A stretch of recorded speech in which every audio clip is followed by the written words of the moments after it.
La zona arqueológica conocida como El Meco se encuentra ubicada en la parte norte del estado de Quintana Roo, en el municipio de Isla Mujeres, en el kilómetro 2700 de la carretera Punta Sal. Al este limita con el Mar Caribe y al oeste con el sistema lagunar Chacabuco. De acuerdo con Andrés y Robles, las dimensiones son de 650 metros de norte a sur y de 150 a 200 metros de este a oeste. Ellos proponen que el sitio está distribuido en tres secciones. El área nuclear del centro, en donde tenemos al menos 14 estructuras en pie. El área sur, en donde hay otras pequeñas plataformas, un chultún y un sacbe. Y la parte norte, en donde proponen que habría sido la zona habitacional. Por su parte, en 1998, el arqueólogo Luis Leira plasmó la ubicación de lo que denominó el Grupo de la Costa, un conjunto de 6 plataformas ubicadas en el predio localizado al este del área nuclear. Dado que el sitio se encuentra en la costa del estado de Quintana Roo, con acceso al mar de manera directa, se han señalado dos actividades económicas de la ciudad: el comercio y la explotación de los recursos marinos. El sitio, en su etapa más temprana, durante el periodo clásico, parece ser una aldea de pescadores vinculada con Cuba, mientras que para el posclásico ya habría sido uno de los puertos comerciales más importantes de la época. A lo largo de los años, varias investigaciones, expediciones, temporadas de campo, descripciones y trabajos realizados por varios exploradores y arqueólogos han contribuido a conocer más sobre el sitio. Siguiendo con esa línea de trabajo, en el 2023 hasta el 2024 se llevó a cabo el PROMES, en donde, por medio de actividades de excavación, consolidación y restauración, se fue recabando más datos para poder entender de mejor manera al sitio en sus años de ocupación. El perro doméstico, Canis lupus familiaris, no solo ha sido de gran ayuda para el ser humano como compañía en los estadios más primitivos de este, sino también como una fuente de alimento en varios momentos de la historia.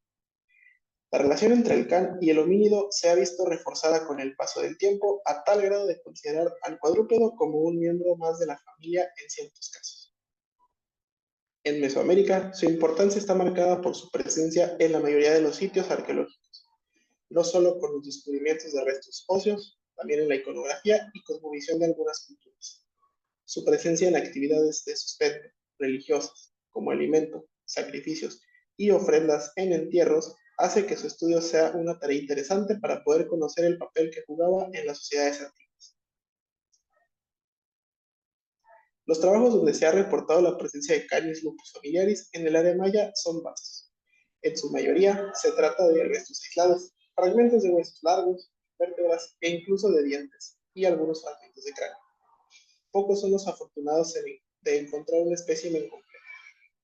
Ejemplos de la presencia de entierros de perros en el área maya se reportan en sitios como el Tigre, Pecán, Toniná, Palenque, Sijó y Yaxula, en tanto que en Quintana Roo están reportados para el sitio de Chacmol, Punta Pájaros, Cozumel y Tulum, en donde se analizan los especímenes recuperados y se realizan las identificaciones e interpretaciones del análisis taxonómico y tafonómico. Como parte de los objetivos del proyecto, se realizaron algunos pozos de sondeo y excavaciones extensivas con la finalidad de ubicar las estructuras del grupo de la costa reportadas por el arqueólogo Leal. En ese sentido, se llevó a cabo la excavación del pozo de sondeo número 22 por parte del arqueólogo César Antonio Torres Ochoa, quien, junto con su equipo de trabajo, descubrieron el esqueleto prácticamente completo de un cañón. Este se recuperó en la capa E a una altitud de 1.16 a 1.05 metros sobre el nivel del mar.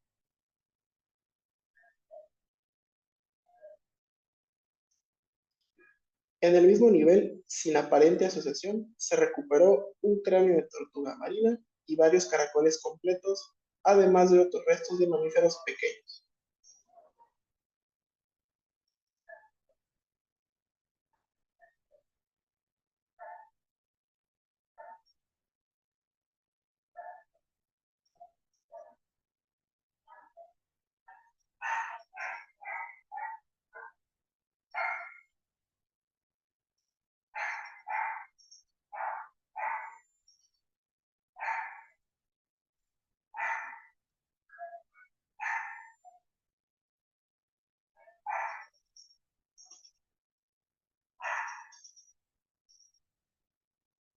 De acuerdo con el análisis cerámico realizado por la arqueóloga Alma Eugenia Martínez Dávila, tenemos la presencia de materiales tanto del clásico tardío terminal como del posclásico.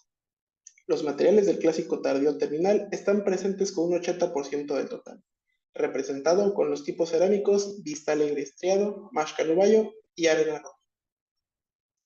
También, en Merodeida, con un 20% se destaca la presencia de tipos cerámicos pertenecientes al posclásico, tal como el Mama Rojo, Sulche Negro e Ixcanchacán Negro sobre crema. La investigación y el análisis tanto cerámico como óseo sigue en curso, con lo cual estos resultados son preliminares en espera de contar con los resultados definitivos para poder realizar alguna interpretación o inferencia sobre los materiales. Gracias al buen estado de conservación del individuo, se pudieron obtener tanto los datos primarios, identificación taxonómica y anatómica de cada elemento, como los datos secundarios. Así, una vez en el laboratorio, se realizó limpieza de cada segmento, teniendo presente el estado de conservación de los huesos del individuo. Para la actividad se utilizó una solución de agua alcohol para un secado rápido, algodón y el uso de cepillos de cerdas suaves, dejando reposar los huesos para eliminar la humedad que pudiera causar más daños. Para la realización del análisis se utilizaron manuales de osteología comparada y herramientas de identificación en línea, mientras que se utilizó un vernier para la toma de medidas de ciertos elementos. El cráneo se recuperó completo. Junto con las mandíbulas, tanto izquierda como derecha, preservaron todos los dientes. La mayoría de estos se mantienen adheridos en sus respectivos lugares. El cráneo presentó fracturas de los huesos cigomáticos, tanto izquierdo como derecho. Las mandíbulas no presentaron la fusión en la parte distal de estas, con lo cual se puede inferir que posiblemente el individuo aún no alcanzaba la etapa adulta, mientras que los dientes no presentaron desgaste de dentina en ninguno de los casos, indicando que posiblemente el individuo no habría tenido una vida larga.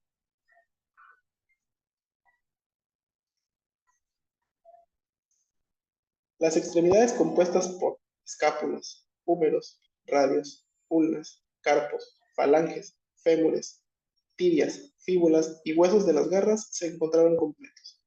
En los huesos largos, todos presentaron las epífisis fusionadas.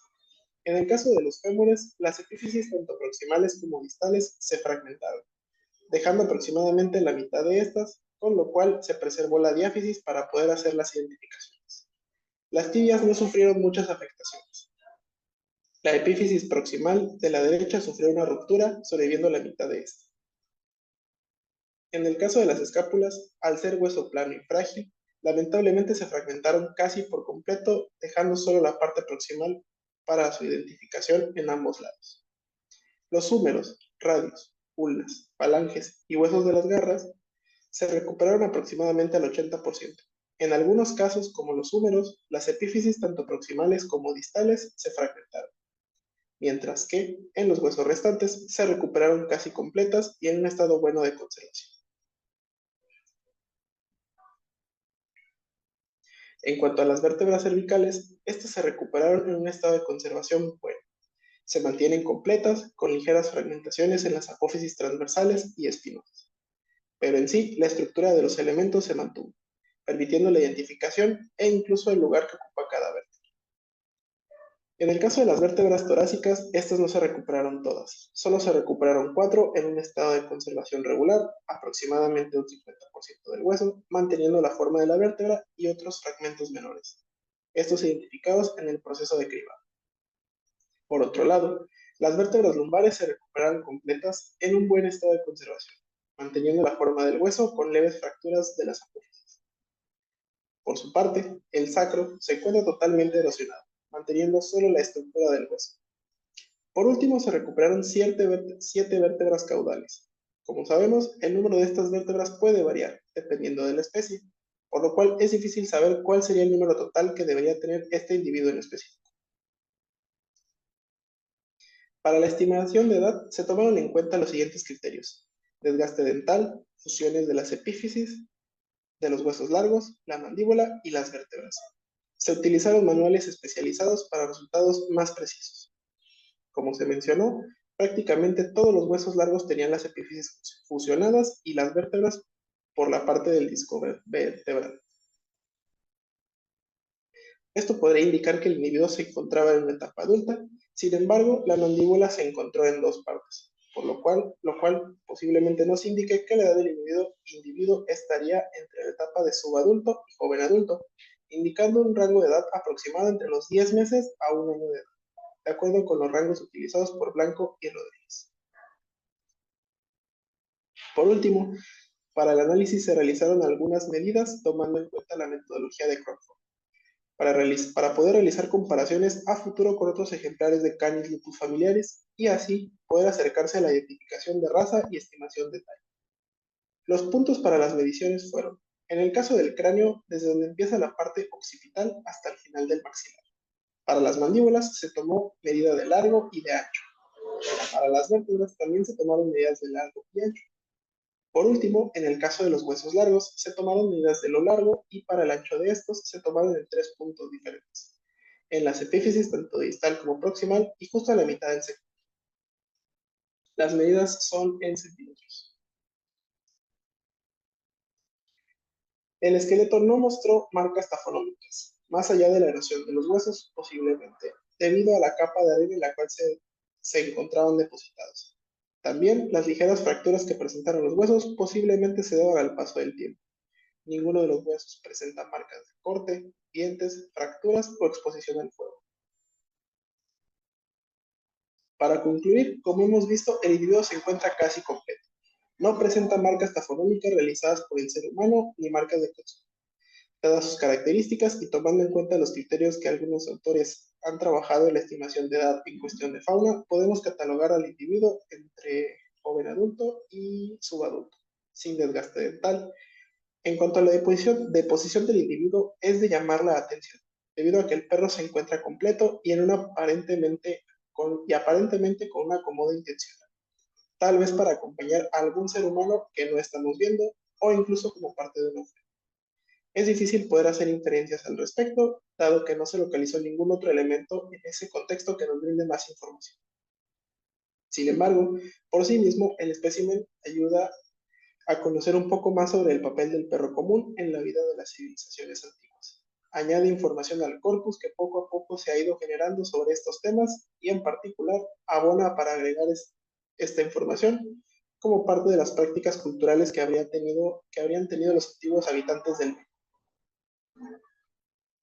Es un pequeño agradecimiento para todas las personas que colaboraron con su trabajo para poder presentar la ponencia. Muchas gracias.